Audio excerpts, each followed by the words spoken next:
갖도록 하겠습니다. 예수님께서 부활하신 이후에 40일 동안 제자들과 함께 다니시다가 이제 마지막으로 그들을 이제 감람산으로 이끌고 올라가십니다. 그리고 제자들이 보는 앞에서 주님이 이제 하늘로 올려지시죠.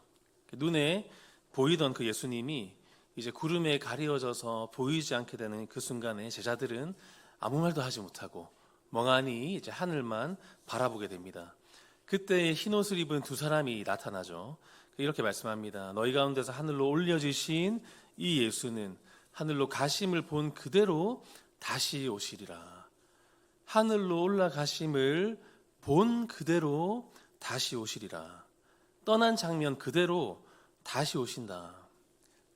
이 말씀 우리가 무심코 지나칠 수 있지만 사실 이 한 문장이 이 초대교회 신앙의 중심이었습니다. 올라가신 그대로 다시 오신다. 예수님께서 떠나시기 위해서 떠나신 것이 아니고, 그렇죠? 다시 오시기 위해서 떠나신 것이라는 거죠. 그래서 제자들은 낙심하지 않았던 겁니다. 그리고 오히려 그 약속을 붙들고 기다리는 사람들이 다 되었던 거예요. 올라간 그대로 다시 오실 것이기 때문에. 그리고 그 기다림이 곧 신앙이었고 그 기다림 자체가 곧 복음이었던 겁니다. 그리고 그 예수님을 기다리는 자들이 모여서 이룬 것이 바로 교회라는 거예요. 사실 이 교회라는 곳은 본질상 다시 오실 그 예수님을 기다리는 자들의 모임, 그것이 교회의 본질입니다.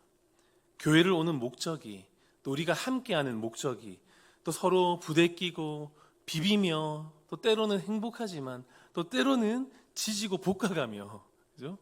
굳이 안 그래도 되는데 굳이 시간과 돈과 에너지를 써서라도 이렇게 주일만 되면 이렇게 한 공간에 모여서 예배하는 이유가 주님 다시 오실 그날까지 우리 혼자서는 버틸 수 없기 때문에 그 섬세하신 주님께서 우리에게 먼저는 성령을 보내주셨고 또 그 성령을 입은 사람들이 한 공간에 모여서 서로 의지하며 또 서로의 거울이 되어주며 또 한 사람이라도 낙오될까봐 서로 붙들어 주라고, 그 주님 다시 만날 날을 소망하며 기다리는 공동체, 이 공동체가 우리에게 너무나 필요하기 때문에 예수님께서 피를 흘리시면서까지 이 교회를 세우셨고 또 세상 끝날까지 이 교회는 영원할 것이다, 내가 지켜낼 것이다,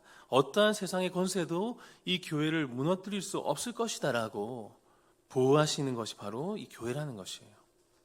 우리가 모이는 목적이에요. 이게 그러니까 본질상 다시 오실 그 예수님을 기다리는 공동체가 바로 교회입니다. 그런데 오늘 말씀해 보시면 시간이 흐르면서 이 초대교회에 이 가장 중요한 개념이 흔들리기 시작했던 것 같아요. 왜냐하면 예수님께서 곧 오실 줄 알았는데 생각보다 늦게 오시는 거예요. 그래서 정말 다시 오시는 게 맞는가? 왜 아직도 오시지 않는가? 이러한 의심과 혼란이 교회 안으로 들어오기 시작한 겁니다. 그래서 베드로가 두 번이나 편지를 써서 이 흔들리는 마음을 잡아주려고 했던 거죠. 그래서 오늘 우리가 함께 읽은 이 베드로후서는 다시 오실 그 주님을 잊어버린 성도들을 위해서 그 마음을 다시 깨우기 위해 기록된 말씀이 바로 이 베드로후서입니다. 특별히 우리가 오늘 읽은 이 3장은 1절부터 7절까지는 이 베드로 사도가 이 서신을 기록한 이유와 목적이 나와 있고 또 8절부터 14절까지는 예수님의 이 재림에 대한 이 내용을 다시 한번 상기시켜주고 또 15절부터 18절까지는 이제 우리 구주 예수 그리스도의 은혜와 그를 아는 지식에까지 자라가자, 이런 또 권면의 말씀으로 이제 마무리가 되죠. 그래서 우리가 오늘 3장 1절부터 다시 한번 좀 보도록 하겠습니다. 이러한 베드로 사도의 마음을 우리가 기억하며 또 이 당시 초대교회 상황을 우리가 생각하며 우리 말씀 한번 읽도록 하겠습니다. 1절과 2절입니다. 우리 함께 읽습니다. 사랑하는 자들아, 내가 이제 이 둘째 편지를 너희에게 쓰노니 이 두 편지로 너희의 진실한 마음을 일깨워 생각나게 하여 곧 거룩한 선지자들이 예언한 말씀과 주 되신 구주께서 너희의 사도들로 말미암아 명하신 것을 기억하게 하려 하노라. 보시면 1절에는 생각나게 한다. 2절에서는 기억나게 한다. 무슨 말이겠습니까? 지금 이 교인들이, 그죠? 이 초대교회 교인들이 뭔가 들었는데 생각도 나지 않고 기억하던 것이 기억나지 않고 있는 상태라는 거죠. 이 성도들의 진실한 마음을 내가 일깨워야 되겠다. 그리고 선지자들이 이 예언한 말씀과 또 예수님께서 사도들로 말미암아 명하신 것, 이 두 가지를 다시 생각나게 하고 다시 기억하게 해야 되겠다라는 목적이 안에 담겨 있는 겁니다. 그렇죠? 두 가지죠. 선지자들의 예언과 사도들의 가르침. 그럼 이것은 무엇인가? 우리 구약을 보시면 이사야를 비롯한 많은 선지자들이 메시아가 오신다라는 예언을 많이 합니다. 구약에. 엄밀히 얘기하면 여기서 말한 예언은 초림에 대한 예언이에요. 그죠? 예수님께서 처음 오신 초림에 대한 예언이 구약에 담겨 있습니다. 그 예언대로 신약에 들어가서 예수님이 오셨죠. 그죠? 그래서 사복음서는 오신, 그죠? 예언의 성취로 인하여 이 땅에 오신 예수님에 대한 기록이 사복음서입니다. 그게 신약 전체가 아니에요. 사복음서까지가 오신 예수님이에요. 그럼 사도행전부터는 뭐냐? 사도행전부터는 그렇게 죽으시고 부활하셔서 다시 오시겠다고 약속하시고 올라가신 그 예수님, 다시 오실 예수님에 대한 기록이 사도행전 이후부터의 내용이 되는 거죠. 그래서 예수님을 중심으로 성경을 정리하면 구약은 오실 예수님, 사복음서는 오신 예수님, 사도행전 이후는 다시 오실 예수님에 대한 내용이 성경입니다. 그래서 사도들이 해야 될 것은 뭐냐면 오신 메시아에 대한 의미를 증거해야 될 뿐만 아니라 거기서 멈추면 안 되고 다시 오실 메시아를 증거해야 하는 것도 이 사도들의 중요한 사명 중에 하나였던 거죠. 왜냐하면 예수님께서 살아계실 때부터 내가 다시 오시겠다라는 것을 직접 약속하셨기 때문입니다. 신약에 많이 나오지만 특별히 마태복음에서만 세 구절을 우리 한번 살펴보도록 하겠습니다. 마태복음 10장 23절입니다. 제가 읽겠습니다. 이 동네에서 너희를 박해하거든 저 동네로 피하라. 내가 진실로 너희에게 이르노니 이스라엘의 모든 동네를 다 다니지 못하여서 인자가 오리라. 제자들이 이때는 이게 무슨 말씀인지 몰랐어요. 나중에 보니까 이것이 예수님의 재림에 대한 예언이었던 겁니다. 16장 27절도 함께 보겠습니다. 인자가 아버지의 영광으로 그 천사들과 함께 오리니, 오신다고 하신 거예요. 그때에 각 사람이 행한 대로 갚으리라. 26장 64절입니다. 예수께서 이르시되 내가 말하였느니라. 그러나 내가 너희에게 이르노니 이후에 인자가 권능의 우편에 앉아 있는 것과 하늘 구름 타고 오는 것을 너희가 보리라 하시니. 이렇게 예수님께서 직접 말씀하셨기 때문에 이 사도들은 다시 오실 그 예수님, 재림에 대한 그 말씀을 증거하지 않을 수 없었던 거예요. 근데 문제는 뭐냐면 항상 이 예수님에 대한 그 재림의 소망을 흔드는 미혹하는 악한 영은 예나 지금이나 언제나 존재한다는 겁니다. 세월이 갈수록 이 예수님의 재림을 확신하는 사람은 계속 적어지고 어떤 사람이 많아지는가? 우리가 3절과 4절 다시 한번 읽겠습니다. 먼저 이것을 알지니 말세에 조롱하는 자들이 와서 자기의 정욕을 따라 행하며 조롱하여 이르되 주께서 강림하신다는 약속이 어디 있느냐? 조상들이 잔후로부터 만물이 처음 창조될 때와 같이 그냥 있다 하니. 말세에는 조롱하는 자들이 많아진다는 겁니다. 이것이 말세의 특징이고 현재도 그렇죠. 예수님의 재림과 그 모든 자의 부활과 심판의 메시지 앞에서 또 아까 우리가 읽으셨지만 7절에 보시면 모든 것이 불살라 사라질 것이다. 이러한 주님의 경고 앞에서 지혜로운 자라면, 생각이 있는 자라면, 겸손한 자라면 그 심판의 경고 앞에 두려워서 엎드리고 하나님께 돌아와야 되는데 이 인간이 얼마나 악한지 어떻게 한다는 겁니까? 부정하는 걸 넘어서 조롱한다는 겁니다. 왜 조롱하겠습니까?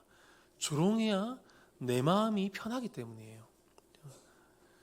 더 큰 문제는 믿지 않는 사람들은 얼마든지 그럴 수 있지만 믿는다고 하는 우리 교회 안에서조차 조롱하진 않겠지만 과연 우리 안에서도 이 예수님의 다시 오심을 간절히 사모하며 기대하며 소망하며 그렇게 신앙생활하는 사람이 과연 얼마나 있는가? 언제나 눈앞의 문제 앞에만 우리가 얽매여서 다시 오실 그 예수님, 그 재림에 대한 소망은 너무 희미해져 가고 있는 것이 아닌가 우리가 돌아볼 필요가 있다는 거죠. 이건 심각한 문제입니다. 왜냐하면 아까 제가 말씀드렸지만 교회의 본질은 뭡니까? 다시 오실 그 예수님을 소망하는 자들의 모임이거든요. 그래서 우리가 항상 모이면 이러한 소망과 기대를 나눠야 되는 거예요. 아, 예수님 빨리 보고 싶다. 아, 예수님 빨리 만나고 싶다. 빨리 만나서 칭찬받고 싶다. 빨리 천국이 왔으면 좋겠다. 남녀노소 나이에 많고 적음의 문제가 아닙니다. 저는 비교적 젊습니까? 젊지 않습니까? 한창이죠. 한창임에도 불구하고 저희가 좋아하는 찬양은 어떤 찬양이냐면 지금까지 지내온 것. 저 찬양 너무 좋아요.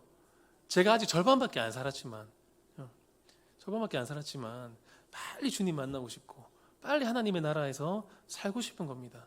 이러한 기대와 소망을 가지고 세상 가운데서 내가 승리하고 이겨냈다라는 간증을 나누는 것이 바로 교회라는 사실을 기억하시기를 간절히 소망합니다. 우리 성경에 제일 처음 나오는 말씀이 뭡니까? 창세기 1장 1절. 태초에 하나님이 천지를 창조하셨다. 이것이 믿어지지 않으면 뒤에 나오는 창세기 1장 2절부터 계시록까지 성경 전체를 줄줄 외워도 1장 1절이 믿어지지 않으면 의미가 없는 거겠죠. 근데 너무 중요합니다. 항상 제일 먼저 나오는 게 중요하잖아요. 그죠? 태초에 하나님이 천지를 창조하셨다. 그런데 우리가 놓치고 있는 게 뭐냐면 성경 제일 마지막에 나오는 말씀이 무엇인가? 이걸 우리가 항상 놓친다는 거예요. 그렇죠? 마지막에 나오는 말씀이 무엇인지 다시 확인해 보겠습니다. 요한계시록 22장 20절부터 21절입니다. 우리 함께 읽겠습니다. 시작. 이것들을 증언하신 이가 이르시되 내가 진실로 속히 오리라 하시거늘 아멘. 주 예수여 오시옵소서. 주 예수의 은혜가 모든 자들에게 있을지어다. 아멘. 아멘. 주 예수여 오시옵소서. 아멘. 주 예수여 오시옵소서 하고 성경의 뚜껑이 닫히는 거예요. 태초에 하나님이 천지를 창조하시니라로 성경이 열리고 아멘. 주 예수여 오시옵소서로 성경을 닫는 겁니다. 아멘. 주 예수여 오시옵소서.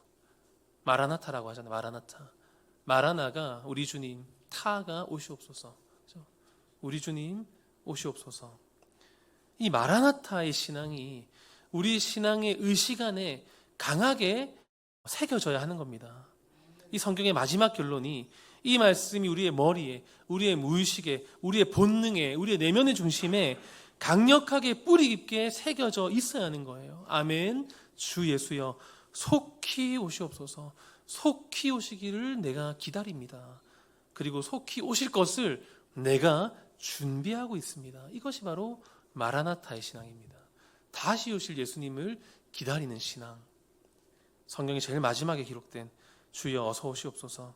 과연 우리는 주님이 속히 오신다고 믿는 사람처럼 과연 우리는 살고 있는가? 우리 7절 우리 한 번 더 읽어보겠습니다. 7절 시작. 이제 하늘과 땅은 그 동일한 말씀으로 불사르기 위하여 보호하신 바 되어 경건하지 아니한 사람들의 심판과 멸망의 날까지 보존하여 두신 것이니라. 마지막 날에 우리가 예수님을 믿는다고 고백하지만 예수님을 믿는다고 예수님을 사랑한다고 고백하지만 과연 이 세상에 주님이 재림하실 때에 모든 것이 불살라 사라질 것이다까지도 믿으시냐는 거예요.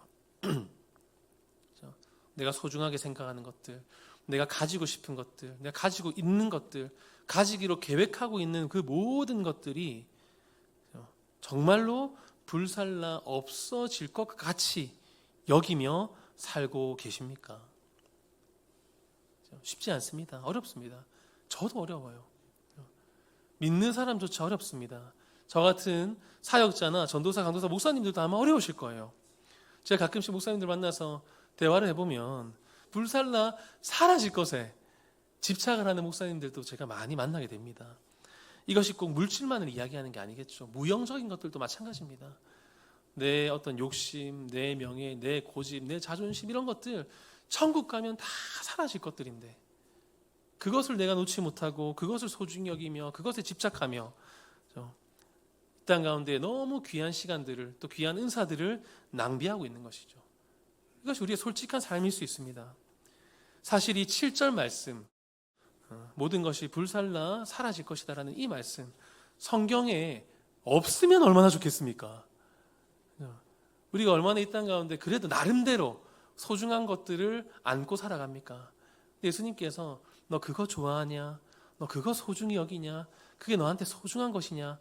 그래 그거 가지고 같이 올라가자 라고 말씀하시면 얼마나 좋겠어요. 근데 그렇지 않다는 거예요.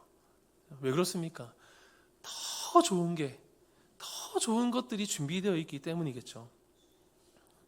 그래서 우리는 주님의 다시 오심과 그날에 이 땅에 임하게 될 새하늘과 새 땅을 소망하는 신앙을 가지시기를 원합니다. 그리고 동시에 모든 것은 불살라 사라질 것이다, 없어질 것이다 라는 것도 믿으시기를 바랍니다.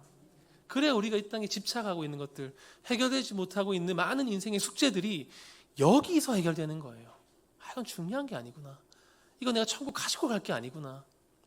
초대교회 성도들이 바로 사실상 그런 사람들이었습니다. 당시 초대교회 성도들은 정말로 이 유대교에서 그리스도교로 개종한다는 것은 정말로 모든 것들을 다 버려야 하는 결단이 필요했던 거예요. 이전의 삶에서는 무엇을 누리고 무엇을 이루고 어떤 업적과 명예를 쌓아놓고 이뤄왔던지 간에 예수를 메시아라고 고백하는 순간 재산을 잃는 것을 넘어서서 생명의 위협까지도 결단하고 각오해야 됐던 겁니다. 이 결단까지 돼야 초대교회 교인 등록 카드 쓸 수 있는 거예요. 우리는 지금 사실 이렇게까지 각오하고 신앙생활 하는 건 아니지 않습니까? 당시에는 그랬다는 거예요. 그래서 이들이 고백하는 마라나타 주 예수여 오시옵소서는 그냥 입술로 습관적으로 드리는 고백이 아니었던 겁니다. 정말로 주님께서 다시 오시지 않으면 안 되었고 이왕 오실 거면 빨리 오셨어야 되는 정말 진실된 기다림이 담겨있는 고백이 바로 마라나타였습니다. 이 땅이 전부가 아니라는 것을 믿었기 때문에 다시 오실 주님을 바라보며 자신의 삶을 정결하게 준비하며 살아왔던 거죠. 이 세상에는 종말이 없는 것처럼 사는 사람과 종말을 기대하며 사는 사람 두 가지로 나뉩니다. 종말을 준비하지 않는 자와 종말을 준비하는 자, 여기에서 인생의 방향과 모양이 완전히 나뉘어지게 되는 거예요. 우리가 이 땅 가운데 우리의 삶이 끝이라고 생각하고 사는 사람은 내가 살아있는 동안 모든 것을 경험하고 누려보려 합니다. 그래서 나온 게 뭡니까? 오래된 단어긴 하지만 버킷리스트라고 들어보셨죠? 버킷리스트. 내가 죽기 전에 해야 될 것들을 리스트를 만든다는 거예요. 그 하나하나 성취해 나가는 것이 인생의 낙인 겁니다. 왜 그런 게 나오겠습니까? 이 땅이 끝이니까. 한 번 사는 인생, 내가 모든 것을 경험해보고 누려보고 죽어야 되겠다. 인생의 목표가 그렇게 되는 거예요. 하지만 이 땅이 끝이 아니라 이 땅은 잠시일 뿐이고 우리가 영원히 살아갈 새로운 세상이 존재한다는 것을 안다면 우리가 살아가야 할 목적과 목표는 달라질 수밖에 없는 겁니다. 저도 여행 좋아합니다. 전 세계를 다 다녀보고 싶어요. 하지만 여건이 되지도 않고 환경도 되지 않습니다. 근데 제가 만약에 예수님을 믿지 않았다면 이게 너무 아쉬웠을 거예요. 그래서 빚내서라도 다닐 것 같아요. 하지만 저는 이제 이걸 믿거든요. 예수님 다시 오실 때 이 땅에는 새하늘과 새 땅이 도래할 것이고 지금 이 지구의 모든 자연 환경보다 훨씬 아름다운 낙원이 임하실 것이기 때문에 내가 그때 가서 여행 많이 다니면서 감상해야 되겠다. 아쉬움이 사라지는 겁니다. 세상도 교회도 종말이 없는 것처럼 종말을 거부하며 사는 사람들의 특징이 뭐냐면 무언가를 많이 쌓아놓고 살아요. 많은 것을 가지기 위해서 집착합니다. 근데 보면 다 썩어 없어질 것들이고 우리를 영원히 살게 하지 못하는 것들이고 다 헛된 것들이죠. 근데 그런 것들을 이미 너무 많이 쌓아놨기 때문에 곡간의 곡식이 너무 많기 때문에 종말이 오면 안 되는 겁니다. 그래서 종말에 관하여 심판에 관하여 언급하기를 기피하는 거죠. 예전에는 옛날에 우리 성도들 젊은 시절에 이제 전도지나 전도를 나가면 지금 전도지에 있는 내용보다 훨씬 원색적이고 1차원적인 그런 메시지가 많았습니다. 우리가 잘 아는 예수천국 불신지옥. 예전에는 전도하면서 예수천국 불신지옥을 외치는 것이 당연한 거였어요. 그거 아니면 뭘 외친단 말입니까? 그죠? 요즘에는 예수천국 불신지옥 하지 말라는 거예요. 왜냐하면 믿지 않는 사람들이 듣고 불편해한다는 겁니다. 어떻게 하면 더 부드럽게 전도하고 더 마음에 걸림 없이 전도하고 어떻게 하면 잘 속여서 데리고 올 수 있을까? 이걸 고민하는 거예요. 전도하는 방법을 우리가 회의를 할 때. 물론 나쁘다는 건 아닙니다. 필요하지만 그것이 전도를 넘어서서 강단에서 선포되는 말씀에서도 요즘에는 종말과 심판에 대한 내용이 많이 사라지고 있어요. 근데 그 마음은 제가 강단에 서보니까 이해가 가더라고요. 제가 막 종말을 얘기하고 심판을 얘기하고 싶어도 성도님들께서 얼마나 이 주중에 6일 동안 세상에 얼마나 치여서 힘들고 지친 마음으로 이 자리에 오신 것을 제가 알다 보니까 이왕이면 좋은 말씀 하고 싶을 수밖에 없는 그 마음을 제가 이제는 이해는 하지만 어찌됐든 이제는 전도할 때든지 아니면 설교 강단에서도 종말과 심판과 재림에 대한 좀 예민한 말씀은 갈수록 잦아들고 있는 것이 현실인 것 같습니다. 그래서 5절 보시면 우리 5절 한 번 더 읽어보겠습니다. 이는 하늘이 옛적부터 있는 것과 땅이 물에서 나와 물로 성립된 것도 하나님의 말씀으로 된 것을 그들이 일부러 잊으려 함이로다. 물론 이들은 예수님을 부인하고 예수님의 다시 오심을 부인하기 위해서 일부러 잊으려 한다라고 말씀하시지만 우리도 이럴 수 있다는 거예요. 우리도 말씀을 보면서 우리에게 불편한 말씀, 내가 당장 회개해야 될 것 같은 말씀, 당장 뭔가를 포기해야 될 것 같은 말씀을 우리가 보면 못 본 척하고 안 본 척하고 잊으려 노력할 수 있다는 겁니다. 그리고 재림에 대한 말씀도 누군가에게는 소망이지만 누군가에게는 불편한 말씀일 수도 있어요. 왜냐하면 지금 당장 오시면 안 되거든요. 언젠가 오셔야 되시겠지만 지금 당장 오시면 우리가 준비가 아직 되어 있지 않고 곤란할 수 있거든요. 그래서 일부러 잊고 일부러 믿기를 거부한다는 겁니다. 그리고 불신자들은 하나님께서 존재하셔도 안 되고 하나님께서 다시 오셔도 안 되죠. 왜냐하면 많은 죄를 지었고 죄를 짓고 잊고 죄를 지을 계획이기 때문에 그런 겁니다. 하나님이 계시다라는 것을 인정해버리고 다시 오실 것이다라는 것을 인정해버리는 순간 이제 인생이 불편해지기 때문이겠죠. 적당히 타협하면서 적당히 유익을 취하며 그렇게 살고 싶은데 예수님이 다시 오셔서 우리가 했던 모든 행위를 다 보시고 심판할 것이다라는 말씀을 믿어버리고 인정해버리면 내려놓아야 할 것들이 너무 많은 겁니다. 그래서 일부러 입는다는 거예요. 초대교회 성도들은 이 땅에 발을 딛고 있었지만 그들의 시선과 마음과 영혼은 이미 하늘에 먼저 가 있던 사람이었습니다. 예수님의 제자들도 처음부터 담대한 사람들은 아니었어요. 십자가 앞에서 다 도망쳤고 베드로는 예수님을 3번이나 부인하는 끔찍한 실수를 저질렀습니다. 하지만 그들이 완전히 달라졌던 순간은 언제냐면 다시 내려오시겠다고 약속하시며 하늘로 올라가시는 그 예수님을 목도한 순간부터 예수님은 지금도 살아계시고 그리고 올라가신 그대로 내려오시구나. 이러한 확신이 생기자 그들의 인생은 완전히 변하게 된 것입니다. 저는 2살 어린 남동생이 있습니다. 그리고 저는 남동생 굉장히 사랑하고 지금도 사이가 비교적 좋은 것 같아요. 어릴 땐 정말 친했거든요. 그래서 이 부모님이 외출하시면 항상 제 동생과 저는 이 거실에서 거의 뭐 올림픽을 했습니다. 할 수 있는 모든 운동 경기를 거실에서 다 했어요. 풍선으로 배구 경기를 하고 신문지를 말아서 이렇게 뭉쳐서 축구를 하고 정말 끔찍하죠. 집안이 얼마나 어질러져 있겠습니까? 엉망진창이겠죠.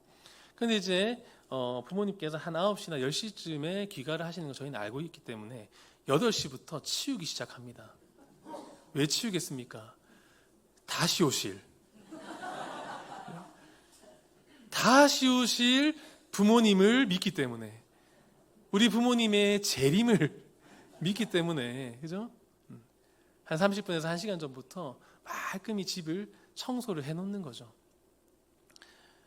하지만 우리 주님은 언제 오실지를 몰라요. 언제 오실지를 알면 적당히 살다가 다 와가 한 달 전부터 그때부터 회개하고 정리하면 될 텐데 언제 오실지 모릅니다. 그래서 날마다 회개하고 날마다 준비해서 내일 당장 나를 데리고 가셔도, 그죠? 후회가 없을 만큼 날마다 우리의 마음을 정결하게 준비를 해야 되는 거죠. 실제로 초대교회 교인들은 그랬다는 겁니다. 곧 오실 줄 알았기 때문에 항상 늘 그 삶을 정돈하고 정결하게 준비를 했던 거죠. 그 박해를 피해서 숨기 바빴던 사람들이 세상 앞에 당당히 서기 시작하고 두려움에 떨던 사람들이 목숨 바쳐서 복음을 전하기 시작했던 것은 하늘로 올라가신 예수님을 목격하고 다시 오실 것을 믿기 시작했을 때부터 이들의 삶이 완전히 바뀌어버린 겁니다. 이 땅은 이제 다 불살라 사라지지만 하나님께서 이루실 새로운 세계는 반드시 임하실 줄 믿습니다. 주님은 반드시 다시 오십니다. 그때 이 세상의 모든 헛된 것, 세상 것들은 다 불타서 사라질 것이고 그 위에 가장 아름다운 지상낙원, 새하늘과 새 땅이 임하게 될 것입니다. 우리는 그날을 바라보며 살아가는 사람들이에요. 믿음과 소망과 사랑이 중요하다는 건 우리가 너무 잘 알지 않습니까? 믿음은 무엇에 대한 믿음입니까? 죄인으로 죽을 수밖에 없는 우리를 대신하여 예수님께서 죽으셨다를 믿는 것이 믿음의 본질이죠. 사랑은 무엇이 사랑입니까? 그렇게 우리를 대신하여서 죽어주신 그 예수님의 그 마음이 사랑 때문이다. 이것이 사랑이죠. 그렇다면 소망이 뭐냐는 거예요. 소망이. 우리에게 있어서 소망은 무슨 의미냐? 각자의 삶은 다 다르기 때문에 각자의 소망은 다 있습니다. 그죠? 저도 제 삶 가운데 저에게 필요한 소망이 다 있어요. 하지만 우리에게는 동일한 한 소망이 있어야 합니다. 그것이 바로 다시 오실 예수님을 기다리는 소망. 이것이 우리의 소망이고 희망이고 기대이고 기쁨이고 삶의 원동력이 되시기를 소망합니다. 우리는 그날을 바라보며 살아가는 사람들이고 이미 그날이 현실이 된 것처럼 우리의 마음으로 하나님의 나라를 누리며 살아가는 사람들이며 교회가 그러한 공간인 줄 믿습니다. 예수님을 다시 만나게 될 것이기에 오늘을 아무렇게나 살 수 없는 것이고 예수님을 다시 만나게 될 것이기에 오늘을 더 거룩하게 살아가야 되는 것이죠. 그래서 이 초대교회 성도들이 고백했던 마라나타 주 예수여 오시옵소서. 마라나타의 신앙, 이 마라나타의 신앙이 우리의 신앙이 되기를 소망합니다. 이 고백은 단순한 말에서 끝나는 게 아니에요. 이 고백이 우리의 인생의 법칙을 다시 만들어 가는 것입니다. 이 고백을 기반으로 우리가 살아가는 목적과 목표와 삶의 법칙과 기준과 가치관이 예수님을 다시 만나는 그날로 우리의 모든 생각과 목표와 목적과 가치관이 예수님을 다시 만나는 그날로 초점이 맞추어져 가야 하는 것입니다. 우리 인생 전체가 그날을 향하고 그날만을 바라보고 그날만을 향해서 달려나가시는 우리 모두가 되시기를 소망합니다. 우리는 정말로 주님이 오시기를 기대하고 있습니까? 오시기를 원하지만 지금 당장은 아니지 않습니까? 지금 당장 오셨으면 좋겠다라는 고백으로 나아가야 하는 거예요. 그날을 바라보고 오늘을 준비하셔야 됩니다. 우리의 신앙이 다시 한번 그 재림의 신앙 위에 서 계셔야 하는 것입니다. 그래서 그날이 많은 것을 포기하고 내려놓아야 하는 두려움과 아쉬움의 날이 아니라 당장이라도 오기를 원하는 기쁨과 소망의 날이 되시기를 소망합니다. 그래서 우리가 주님 다시 만났을 때에 착하다, 충성했다, 너 수고했다, 참 너한테 내가 고맙다 라는 이 주님의 칭찬과 위로가 이 자리에 모인 우리 모든 성도님들 단 한 분도 빠짐없이 모두가 그러한 예수님의 칭찬을 다 받게 되시는 그날이 속히 오기를 진심으로 기대하고 소망하고 기도하는 우리 모두가 되시기를 주님의 이름으로 간절히 축복합니다. 아멘. 기도하겠습니다.